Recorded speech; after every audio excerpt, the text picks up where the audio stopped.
قدري اختارني إني أكون واحد من سكان منطقة شعبية اللي بتنتشر فيها الحكايات الموروثة واللي بتتصدق وما ينفعش تكدبها مهما حصل. وإنك أنت لو فكرت تعترض في يوم من الأيام على أي حاجة وأي سبب فقابل بقى يا معلم كمية توبيخ وكمية تهزيق. فأنا بقى عزيزي المشاهد اتربيت في جو بيصدقوا إن المولود الجديد لازم تحط تحت راسه سكينة، وما تسألنيش ليه، إن والله ما أعرف إيه السبب. ونشيله بقى ونحطه في غربال ونفضل نرفع فيه وننزل فيه ونهبده على الأرض. أما بقى لما يجي وقفة العيد الصغير فلازم بقى نقف ورا أبواب الشقق والبيوت وجوه المداخل ونمسك غطيان الحلل ونفضل نخبط عليها ونعمل إزعاج للناس، قال بحجة إيه؟ إننا هنمنع العفاريت. بذمتك ده كلام؟ ودول بقى اللي هيخرجوا من حبسهم لأن رمضان خلاص خلص. وحاجات بقى كتيرة خالص غير اللي قلتهولك ده يمكن دي حاجات بسيطة بس، لكن الأغرب إن أي مرض أيا كان فهو بقى بيرجع للحسد أو المس الشيطاني أو أعمال السحر والحاجات دي كلها. حتى لو كانت نزلة برد فده أكيد حسد، هو في غيره؟ وعشت بقى على كده سنين كتير من عمري، سنة بقى بتعدي ورا سنة لحد ما ربنا كرمني وبقيت دكتور. ووقتها قررت إني أباشر مهنتي جوه الحي وجوه المنطقة اللي أنا اتربيت فيها.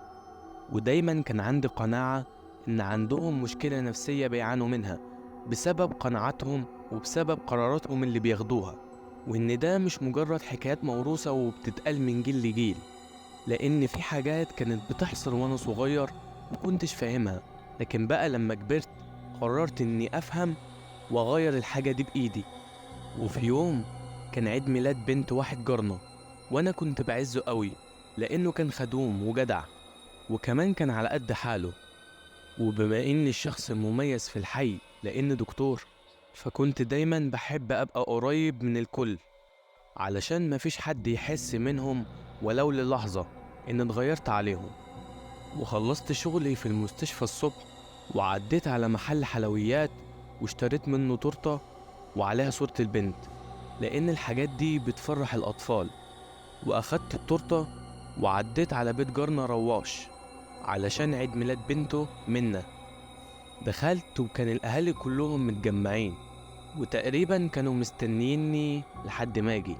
المهم حطيت التورتة في نص الترابيزة، وأول ما فكيت العلبة الناس الكبيرة اللي كانت موجودة في المكان وشهم اتخطف لما شافوا صورة البنت على التورتة، أكنهم شافوا صورة عفريت. وواحدة من اللي كانوا موجودين وهي جارتنا برضه وهي أم نوح قعدت تضرب كف بكف وقالت لي يا لهوي يا دكتور، عايز البنت تموت؟ وراحت قالت أم مصطفى أدي اللي خدناه من العلام. وأنا ببص لهم ومش فاهم هما بيتكلموا وبيقولوا الكلام ده ليه أصلا. راحت قالت أم روش وهي وخايفة يا ولد البت كده ما تعيش، نقطعها حتت بالسكينة، ده فالي يجيب الفقر والموت. وانا كنت واقف ومش عارفة ارد اقول ايه، بس انا ما كنتش فاهم حاجة اصلا من كلامها عشان اعرف ارد. وساعتها قرب مني الحاج ابو رواش وشاور لي عشان اخرج وراه من المكان اللي احنا كنا فيه، ونزلنا وقفنا في الشارع وولع سيجارة وقال لي ما تزعلش يا ابني، بس انت عارف ان تفكير اهلك وعاداتهم مش هتتغير ابدا، اصلهم بيقولوا لما تحط صورة على تورتة وتقطعها ده بيعمل مشاكل. رحت ابتسمت له واستأذنت منه ورجعت البيت عندي، واليوم خلص على كده. انا اصلا نمت ونسيت الحكاية كلها. عدت سنة وجي نفس اليوم مرة تانية، وفي عيد ميلاد البنت واحدة من الجيران راحت اشترت تورتة وجابتها للبنت الصغيرة وكان عليها صورتها. وبالرغم من كده محدش من اللي كان موجودين اعترض. خمنت انهم حسوا بالذنب لما كسفوني قبل كده، فما حبوش يكسفوا منار اللي كان عندها 35 سنة ولسه كانش حصل نصيب وما اتجوزتش. فكان السكوت والتقبل من الكل عشان منار بس ما تتحركش، وإن الهدية مقبولة، وكفاية إن البنت الصغيرة فرحانة ومبسوطة. والحمد لله عدى اليوم بخير وسعادة.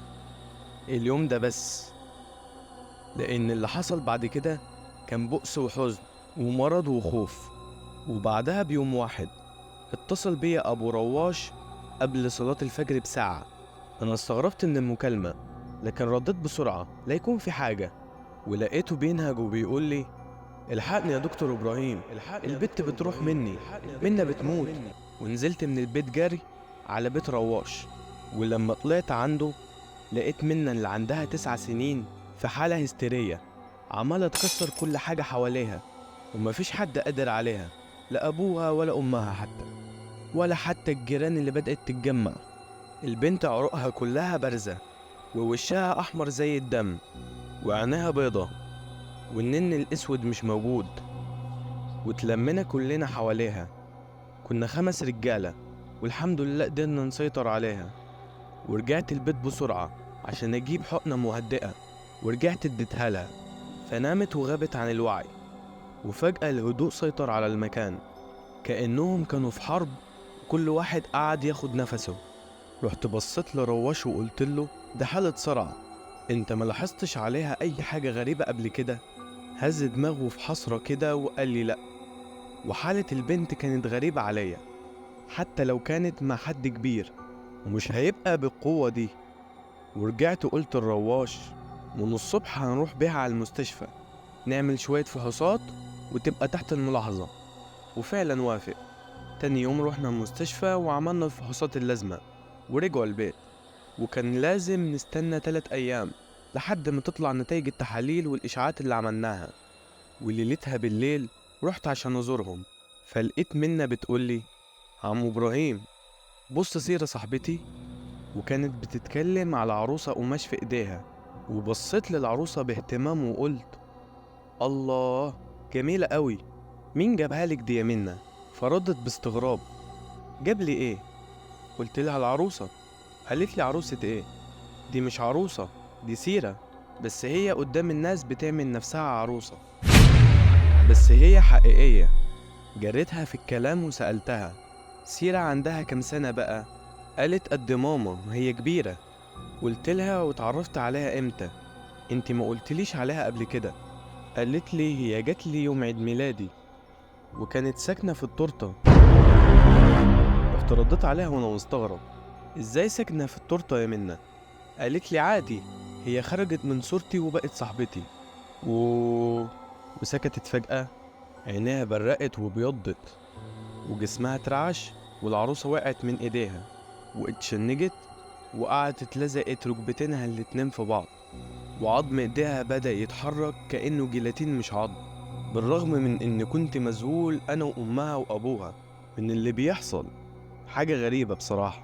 وبصت ناحيتنا وقالت بصوت بشع وغليظ: منا ملكي أنا، ومحدش هياخدها مني.